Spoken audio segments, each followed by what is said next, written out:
नमस्कार दोस्तों, स्वागत है आप लोग के अपने channel Rudra competition Rakesh sir पे। तो आज हम बहुत ही बेहतरीन प्रश्नों की श्रृंखला की एक सीरीज लेकर आए हैं उत्तर प्रदेश पुलिस के लिए। यदि आपकी तैयारी अभी तक यदि कुछ भी नहीं किए हैं, यदि थोड़ा भी आपकी तैयारी नहीं है, यदि इस सीरीज को फॉलो करते हैं तो जिस टाइप के मैं प्रश्नों का एक कलेक्शन लेकर आया हूं, इससे हार्ड प्रश्न नहीं पूछे जाते हैं पुलिस में, ठीक है ना। संस्था के बहुत सारे विद्यार्थी जो हैं पढ़ करके सफल हुए हैं और मुझको भी मालूम है कि किस लेवल का क्वेश्चन बनते हैं। तो आइए हम लोग देखते हैं। जैसा कि इसको देख रहे हैं, ये उत्तर प्रदेश पुलिस के लिए है सफलता सीरीज, यानी आप लोग खुद देखेंगे कि कैसे ट्रिक और कंसेप्ट के द्वारा जो है सवालों को विदिन 30 सेकंड के अंदर में हम हल कर सकते हैं। चलिए देखते हैं। तो आज का प्रश्न है, पहला प्रश्न देखिए। पहला नंबर तो इसमें इस सीरीज के बारे में हम थोड़ा सा बता दें कि 20 प्रश्नों का कलेक्शन होगा। इसमें सभी चैप्टरों के महत्वपूर्ण प्रश्न लिए जाएंगे। ऐसा नहीं कि पर्टिकुलर एक ही आपका चैप्टर से प्रश्न बनेंगे, तो सभी चैप्टरों का महत्वपूर्ण प्रश्न लिया जाएगा।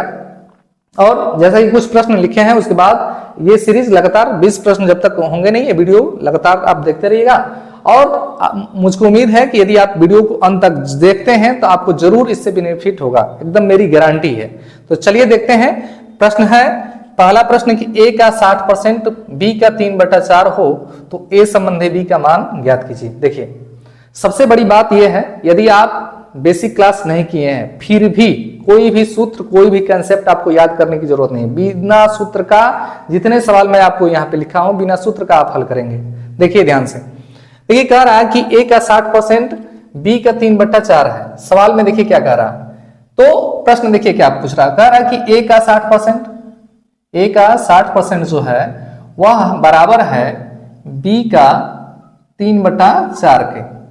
b के 3/4 के। हमसे प्रश्न क्या पूछ रहा है कि a संबंधी b का मान ज्ञात कीजिए। एक कंफ्यूजन भी होगा आपके दिमाग में। ये कह रहे हैं कि 30 सेकंड में सवाल उड़ा ही देंगे, छापने में इतना समय लग जा रहा है। तो भाई हम आपको समझा रहे हैं, वहां पे आपको किसी को समझाना नहीं है, ठीक है। तो मैं आपको समझा रहा हूं ताकि इससे बेसिक, इसके आधार पर यदि जो भी प्रश्न बने आपका तो उसको आप हल कर लेंगे, ठीक है ना। ऐसा नहीं है कि ओमेआर सेट को लेकर के और पेपर को समझाना है कि हाँ लीजिए ये हम ऐसे ऐसे किए हैं। तो हम आपको समझा रहे हैं, इसलिए थोड़ा सा समय लगेगा क्योंकि आपको समझना है। देखिए, तो कह रहा है कि a का 60% b का 3/4 है। अच्छा ये बताइए, बचपने से पढ़ते हुए आ रहे हैं आप कि क्या मतलब गुणा होता है। इसको परसेंटेज हम बोल रहे हैं, लेकिन मतलब क्या है, ये प्रतिशत है।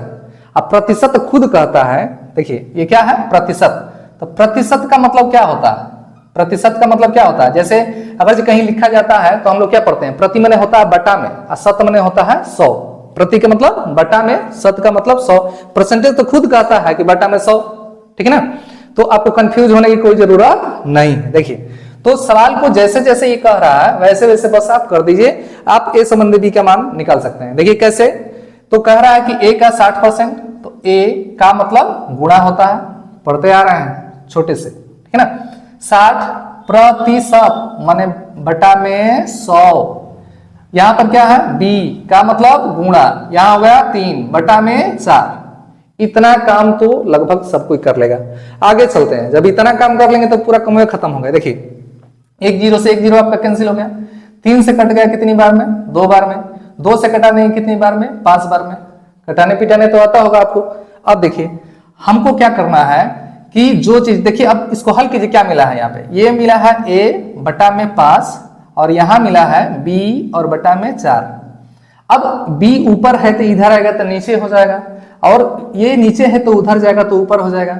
आप लोग को इक्वेशन जब भी पढ़ाया जाता था तो ये जरूर बताया जाता। देखिए, तो आप लोग पढ़े होंगे कि जैसे मान लीजिए कि इक्वेशन में आप लोग को बताया जाता है कि अगर इस साइड में प्लस है, जैसे मान लीजिए, ध्यान दीजिए, इस साइड में प्लस है तो इस साइड में जाता है तो माइनस हो जाता है। लेकिन सिर्फ प्लस ही माइनस नहीं होता है, ठीक है ना। प्लस तो है तो इधर जाएगा तो माइनस होगा, माइनस रहेगा तो इधर जाएगा तो प्लस होगा। देखिए, समीकरण का यह नियम कहता है कि सभी चीजें विपरीत होती है। यदि इधर प्लस है तो इधर जाएगा तो माइनस होगा, यदि इधर गुणा है तो इधर जाएगा तो भाग होगा, यदि इधर भाग है तो इधर जाएगा तो गुणा होगा, यदि इधर ऊपर है तो इधर जाएगा तो नीचे होगा, यदि इधर नीचे है तो इधर जाएगा तो ऊपर होगा।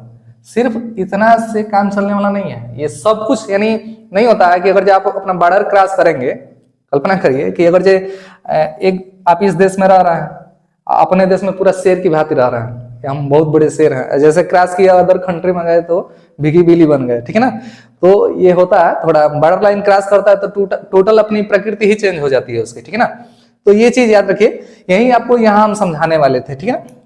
चलिए देखिए, तो यहाँ पर क्या हो रहा है, यहाँ पर हम देख रहे हैं कि ए और बी में हमको अनुपात पूछ रहा है कि ए संबंध बी कितना होगा, तो ये हो जाएगा ए बटा में बी, और इधर देखिए बी ऊपर था तो नीचे आया, अब 5 नीचे है तो कहां जाएगा ऊपर, तो ये हो जाएगा 5 और बटा में 4, यही तो आपका रेशियो हो जाएगा ए संबंध है बी का, ठीक है ना।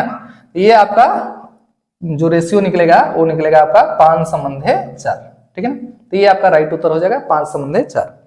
चलते हैं दूसरे प्रश्न पे। दूसरा प्रश्न बहुत इंपॉर्टेंट है, इसमें जो एक लॉजिक है, इस लॉजिक के माध्यम से आपको बताएंगे कि कितने कम समय में इतने टेढ़े से टेढ़े सवाल को आप आसानी से हल कर सकते हैं। चलिए देखिए, तो दूसरा प्रश्न है, और वीडियो में आगे बढ़ने से पहले आपको बता दें, यदि आपको ये वीडियो पसंद है तो प्लीज वीडियो को लाइक करिएगा, कमेंट करके आप जरूर बताएं कि आपको ये वीडियो पसंद आ रहा है कि नहीं आ रहा, ठीक है ना, और ताकि ये सीरीज हम पूरे जोश से इसको लेकर कंटिन्यू चलते रहें।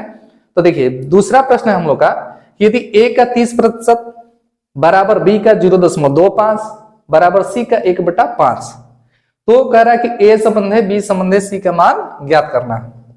हमको लग रहा है कि सवाल देख करके आप बहुत ये हो जाएंगे कि ये परसेंटेज भी है, दशमलव भी है, भिन्न भी है, आखिर ये सवाल कैसे होगा। तो घबराने की कोई बात नहीं है, बहुत कम समय ऐसे सवालों को लगाया जा सकता है। जैसे जैसे हम कह रहे हैं वैसे वैसे बस आपको करते जाना है। देखिए क्या कह रहा है कि ए का 30%, ए का 30% ये बराबर है बी का 0.25, बी का 0.25, और ये बराबर है सी का 1/5। ये हमारा समीकरण दिया है और ए संबंध बी संबंध सी का मान पूछ रहा है। देखिए इसको हल कैसे करेंगे। ए का 30% का मतलब अभी बताया, का मतलब गुणा, और ये हो जाएगा आपका 30 और बटा में क्या हो गया 100। ध्यान दीजिए, ए का 30% का मतलब लिख सकते हैं 30% हटेगा तो बटा में क्या हो जाएगा 100 हो जाएगा। दूसरा क्या कह रहा, देखिए बी का मतलब होता है गुणा, 0.25 को हम क्या लिख सकते हैं, बचपन में एक चीज पढ़ाया गया होगा आप लोग को छोटे पे, देखिएगा यदि दशमलव है तो यदि इसको चेंज करना है हम लोग को भिन्न में, जहां दशमलव है वहां पर 1 मानते हैं, और दशमलव के आगे जितने अंक हैं वहां पर बस 0 लगा दीजिए, ठीक है ना।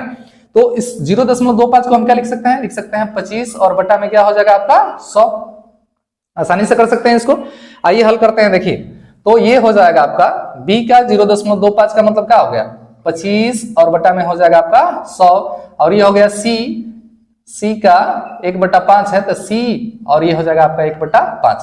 देखिए अब आसानी से इसको हल कर लीजिएगा। देखिए करना क्या है, 1 0 यहाँ है, 1 0 यहाँ है, कैंसिल हो जाएगा आपस में। 25 से कटा देंगे, कितनी बार में कटेगा आपका 4 बार में। क्या आया है उत्तर, हमारा रिजल्ट बना है a बटा में 3a बटा में 10, यहाँ पर क्या बना है b बटा में 4, और यहाँ पर क्या बना है c बटा में 5। देखिए अब क्या करना हम लोग को 10, 4 और 5 का एलसीएम लेना है। एलसीएम लेंगे हम 10, 4 और 5 का, तो एलसीएम हमारा क्या आएगा 20। अब 20 से गुणा करा दीजिए पूरे इक्वेशन में, तो 20 से गुणा कराएंगे तो देखिए 3a और बटा में 10 और गुणे क्या होगा 20, यहाँ हो जाएगा b बटा में 4 गुणे क्या होगा 20, और यहाँ हो जाएगा c और बटा में 5 और गुणे क्या होगा 20। पूरे में अगर 20 से गुणा कराते हैं तो मान में कोई अंतर पड़ेगा नहीं। अब इसको हल करिए। देखिए इसको सीधा करना है, 10 से कटाएंगे 2 बार में कटेगा, 4 से कटाएंगे 5 बार में कटेगा, और 5 से कटाएंगे कितनी बार में कटेगा 4 बार में कटेगा। क्या रिजल्ट आएगा, ये निकलेगा रिजल्ट आपका 6a बराबर 5b बराबर 4c। अब यहां तक काम हमारा हो गया। अब हमको निकालना है ए संबंध बी संबंध सी का मान। तो देखिए ध्यान दीजिए, यही मेन पॉइंट है, यही मेन लॉजिक है। यदि ये चीज समझ गए तो सोच लीजिए कि इसके आधार पर इतने सवाल पूछे जाते हैं, और एक तो गारंटी है कि एक सवाल यूपी पुलिस में इससे आएगा ही आएगा। तो इस बात पे फोकस कीजिए, कैसे मान निकालना है ए संबंध बी संबंध सी का। अब इसके बाद कुछ नहीं करना है आपको। देखो ए का मान निकालना है, तो ए को मानकर चलिए हमको दिखाई नहीं दे रहा है, तो बी और सी का जो गुणांक है उससे गुणा कराओ, तो गुणा कराएंगे तो हो जाएगा 5 का 20 हो गया। बी का मान निकालना है तो 6 में 4 से गुणा कराओ, तो ये हो जाएगा 6 का 24, ठीक है। अब सी का मान निकालना है तो ए और बी की गुणा कराओ, तो 6 बचे क्या हो जाएगा 30। देखिए तो ये किसी से कटने लायक है कि नहीं है, आराम से कट जाएगा 2 से, तो 2 से कटाएंगे तो क्या मिलेगा यहाँ मिलेगा 10, यहाँ मिलेगा 12 और यहाँ मिलेगा 15। अब तो किसी से कटने लायक है नहीं, तो ये हमारा रिजल्ट आएगा 10 संबंधे 12 संबंधे 15। अब 3 से नहीं कट सकता, 3 से ये आपका देखिए 3 से ये कटेगा लेकिन ये कटेगा, ये नहीं कटेगा। 5 से ये कटेगा, ये कटेगा लेकिन ये नहीं कटेगा। 2 से ये दोनों कटेंगे लेकिन ये नहीं कटेगा। तो ये रिजल्ट हो जाएगा हमारा किसका, ए संबंधे बी संबंधे सी का। हमारा उत्तर आएगा 10 संबंधे 12 संबंधे 15। ठीक है, उम्मीद है आप लोग को समझ में आया होगा। तो चलिए देखते हैं अगला प्रश्न कि अगला प्रश्न क्या है। ये इसको मिटा देते हैं। तो अगला प्रश्न है आप लोग का, जैसा कि स्क्रीन पर देख रहे होंगे कि 6 लगातार सम संख्याओं का औसत दिया है 25। ठीक है ना, 6 लगातार सम संख्याओं का औसत दिया है 25। तो कह रहा है कि प्रथम और अंतिम का योगफल क्या होगा। देखिए बहुत आसान प्रश्न, और औसत के लिए तो कोई सूत्र याद करने की जरूरत नहीं है। देखिए 6 लगातार सम संख्या तो जानते होंगे, सम संख्या किससे कहते हैं, जो 2 से विभाज्य हो जाए, तो सम संख्या हो गया। और औसत का मतलब क्या होता है, तो औसत का मतलब होता है मध्यमान। मध्यमान का मतलब क्या, औसत मान यानी बीच का मान। तो देखिए आपके दिमाग में एक चीज आ रहा होगा कि 6 लगातार सम संख्या है और औसत 25 है, तो ऐसा कैसे हो सकता है। अरे काहे नहीं हो सकता है, एकदम हो सकता है। जैसे मान लीजिए कि 2 और 4 है, ये दोनों सम संख्या, औसत निकालेंगे बटा 2 करेंगे तो औसत क्या हो गया, विषम आ गया आपका। तो कंफ्यूजन मत रहिएगा कि कैसे आपका वो ये उत्तर आ गया। ठीक है ना, 25 कैसे इनका सम संख्या का औसत आ जाएगा। देखिए 6 लगातार सम संख्या है और औसत कितना दिया है 25। 25 को हम बोले ना कि औसत का मतलब क्या होता है, मध्यमान। मध्यमान का मतलब कि बीच का मान। तो चलिए 6 संख्या है, 1 2 3 4 5 6, ध्यान दीजिए 6 संख्या है। औसत यानी कितना है 25, तो 25 को हम बीच में रख लेंगे। ये हो गया 25, क्योंकि औसत का मतलब ये बता रहा है कि 25 का मतलब औसत का मतलब मध्यमान हो गया। तो 25 हो गया बीच में, क्योंकि यही औसत दिया है। अब इससे पहले कौन पड़ेगी, तो होगा आपका 24। उससे पहले क्या होगा, तो होगा 22। उससे पहले क्या होगा, होगा 20। अब 25 के बाद देखना, देखिए मध्यमान का मतलब औसत, औसत का मतलब बीच में रखना है। इससे पहले सम संख्या रखिए 3, इसके बाद 3, तो 30 इसके बाद 3 रखेंगे तो बताइए क्या होगा 26, उसके बाद होगा 28, उसके बाद हो जाएगा 30।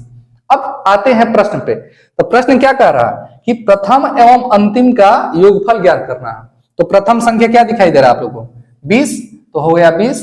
अंतिम संख्या क्या दिखाई दे रहा है, 30 50, यानी प्रथम और अंतिम का योगफल हमारा कितना आएगा 50।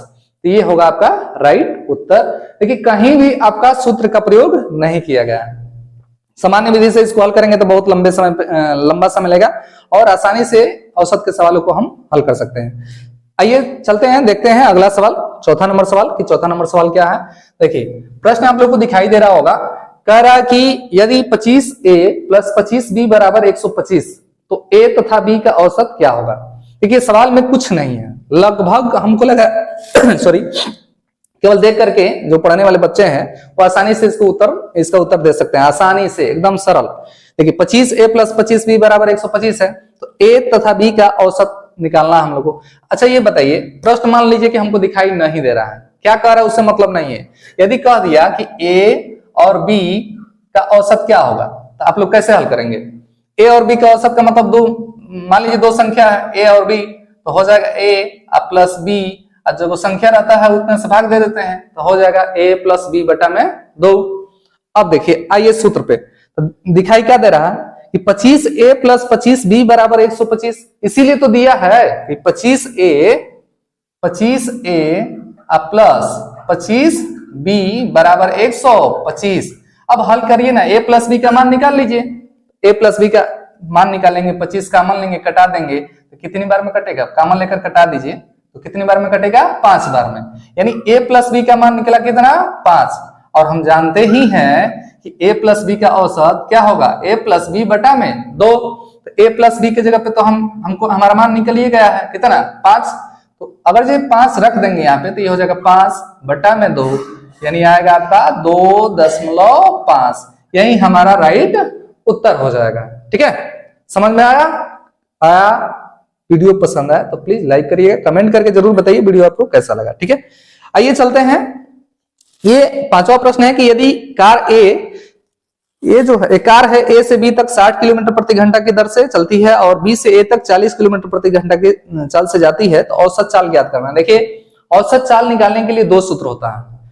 जब आपको दूरी दिया हो और समय दिया हो, इसमें एक कंसेप्ट समझ लीजिए, काम करेगा आपके लिए। देखिए, तो हमको क्या समझना है, ये सवाल की बात अभी हम नहीं कर रहे हैं, अभी चर्चा कर रहे हैं। जैसे मान लीजिए कह दिया कि एक कार है जो कुछ दूरी तय कर रही है, जैसे यहां से यहां तक की दूरी, दो तीन दूरी हमने मान लिया, ठीक है ना। यहां से दूरी x हो गई, ये हो गई y, ये हो गई z, तीन अलग अलग दूरी है और तीनों दूरी को तय करने के लिए अलग अलग समय ली है, t1, t2 और t3, तीन समय ली है, अलग अलग दूरी अलग अलग समय। तब पूछेगा कि बताइए औसत चाल कितना होगा, तब क्या करेंगे। देखिए, अगर ऐसा कंडीशन बनता है तो यहां पर औसत चाल के लिए सूत्र होता है कुल दूरी बटा में कुल समय। याद रखिए, कुल दूरी अब बटा में कुल समय, ये औसत चाल के लिए सूत्र होता है, ठीक है ना। जब अलग अलग दूरी दे भिन्न भिन्न दूरी दे, आपको अलग अलग समय दे, अलग अलग दूरी को तय करने के लिए अलग अलग समय लग रहा है, और औसत चाल यदि पूछता है तब ऐसे सूत्र का प्रयोग करते हैं।